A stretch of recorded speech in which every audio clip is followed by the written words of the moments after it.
Right. That's it. It's official. We in Spokane, bitches. She's over there.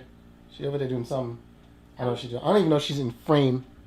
Yeah, she's in frame enough. Find grocery stores. Because we have no food. No food. None whatsoever.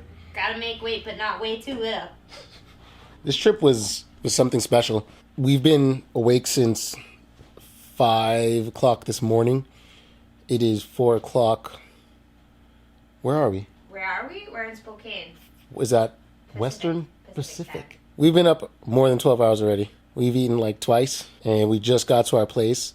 I'm going to let Tiny tell the story of the boldness and the amazingness that it took to make it here.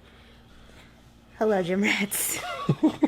So, I don't know if you know this about Jolylifter and myself, but we are big drivers. We drive everywhere.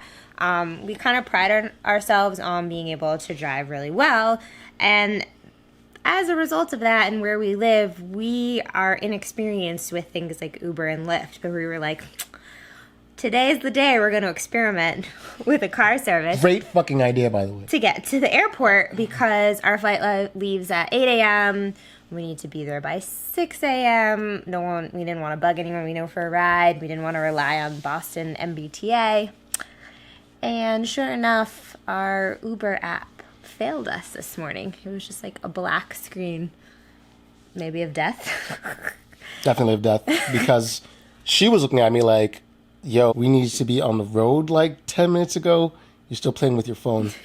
Well, I knew you weren't playing with it. Yeah, but you were like, you need to stop playing with your phone now. So I called a cab. You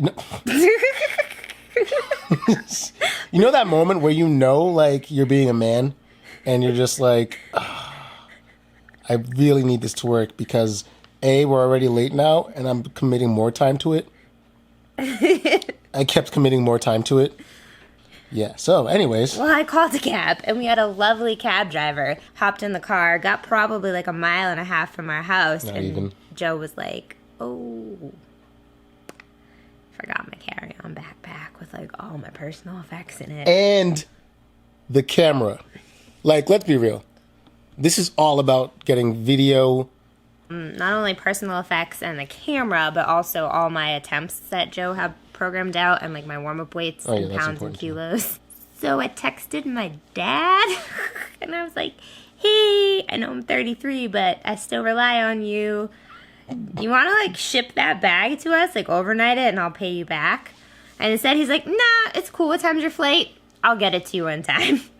So my dad, Mike, it was like probably like 6:08 at this point. He like got ready for work. He like took a shower, probably shaved, left the house where we live at 6:49 p.m.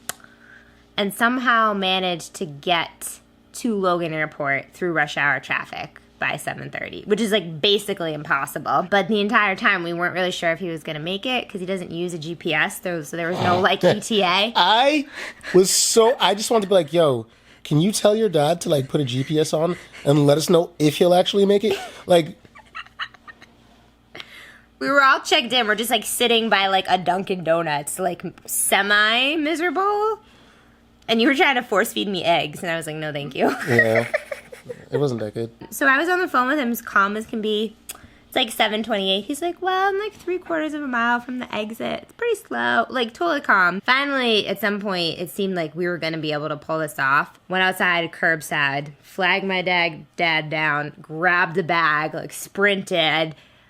Somehow we made it through security, but not without Bobbles there, of course. We both had to go through like extra security. Our bags got pulled over because we had the gel pack, ice packs. Yeah, FYI, if you have like 6-pack bags, apparently gel packs come back as hits. They look like other things. And so they want to inspect them. So leave yourself extra if you time. are in a Home Alone fucking moment.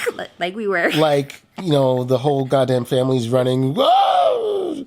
You don't just tell them, throw the shit away. I don't care. So, we like had that Home Alone experience today, and we were literally the last 2 people on the flight, and they closed the door behind us, and we sat down, and our heart rates were like over 100, but we made it. Yeah, we're here. we successfully flew to Portland where we had a brief layover. And then we got on another little tiny airplane. With propellers. With propellers to Spokane. We made it to our Airbnb. So shout out to my dad for saving the day. Yeah. Good job, Mike Moranian. You are the hero. Probably of the lifetime. MVP. MVP for life. Yeah. So, good job, Mike.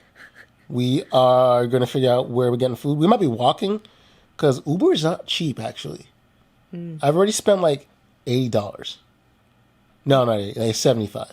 But that included a cab. Which wasn't Uber. Uber didn't work. Forget it. Never mind. Either way, it's still not cheap. It's not as cheap as I thought it would be. But we're going to go get some food. Probably going to go walk. We'll catch you guys in a bit.